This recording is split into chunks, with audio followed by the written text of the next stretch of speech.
If you're planning on attending the WSOP this year at the Rio in November with a proof of vaccination card, a mask on your face, and expecting free parking, you're about to be thoroughly disappointed. Let me tell you what's happening this year so that you don't miss any of the details. First of all, the Rio is no mo. That thing is gone. Caesars has sold the Rio, I believe, to Hilton, and they are no longer going to be running the series there. Instead, they're moving it to the Strip, and that's going to be Paris and what is currently Bally's. Now, Bally's is going through a rebranding, so they will not be Bally's anymore. By the time you get down there for the WSOP, they are going to be calling Bally's Horseshoe Las Vegas. And they're kind of trying to reconnect it to the roots of the tournament, which started in 1970 at the Horseshoe. So it's not Binion's Horseshoe, it will be Horseshoe Las Vegas, as there is a Binion's Las Vegas still in the older part of Las Vegas.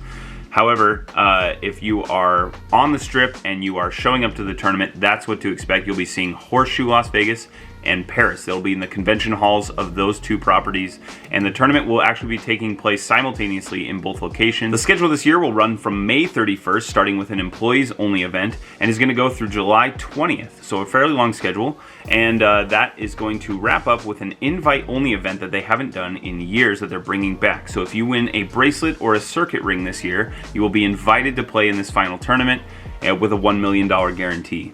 So it should be pretty cool. You're going to get to watch a lot of top players play each other in this invite-only tournament to wrap the series. If you're planning on playing the main, visiting for the main, or just watching the main, it will be July 3rd through the 16th, and so you can check that out. Coverage is going to be on Poker Go and CBS once again. They're going to be sharing the coverage, so you can expect it to be alternating between the two, but you should be able to get all the coverage you need on those two networks. An important question that a lot of people are asking is, how is COVID going to impact things? You will not be required to have a vaccination this year. You are not required to wear a mask in the state of Nevada as of right now, and you are not required to wear it on a plane as of just a couple days ago, which is wonderful. So for the series this year, you can expect to not have to deal with that. It's going to be fairly similar to what it was in the past.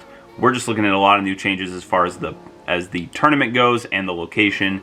One of the things that is worth noting, if you are driving to the event rather than staying on the Strip and walking or getting a ride, there is no more free parking. So you no longer have the convenience of the Rio where they had a big free parking lot. You now have to figure out parking garages and where you're going to be.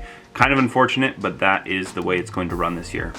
The last thing to know, and it's not the most important thing, but to share it with you guys, Vince Vaughn, in case you did not catch it, is going to be the Master of Ceremonies this year. So he spent a little bit of time in the booth. He was introduced last year, and they're going to bring him in. He's going to be kind of the celebrity face of the tournament this year, and they're really trying to, I think, connect the casual or the non-player into the event by having this Master of Ceremonies. And if you didn't see Vince Vaughn in the booth or hear him in the booth last year, he actually did a great job. He spent some time in there, provided some commentary. I don't know his level of poker play or understanding, but he definitely has played to some extent and was able to just keep a fun conversation. I thought he was a good personality in the booth, so hopefully he does a good job, and it'll be fun to see what that does for the game.